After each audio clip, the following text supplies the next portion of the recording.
touch base, means to make brief contact or communicate with someone, usually to update them on a situation, check in, or reconnect after some time.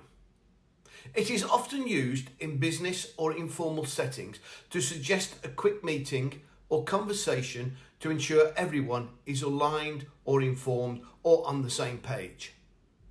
The phrase touch base comes from the sport of baseball, where a player must physically touch a base to be considered safe.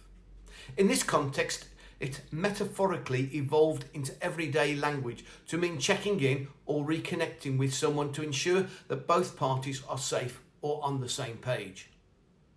The term began appearing in general conversation in the mid-20th century and became especially popular in the business world, where it was used to describe the process of briefly connecting with colleagues, clients or partners to share updates or clarify details.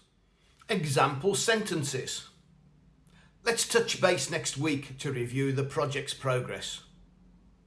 I'll touch base with you later to see if you need any help.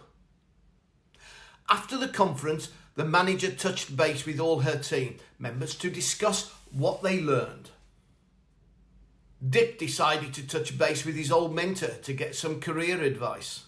Hope you enjoyed this idiom. Please comment on which example you like best, or if you have a better example, please comment below. Of course, don't forget to like. So, I'll see you on the flip side. Ta-ra a bit.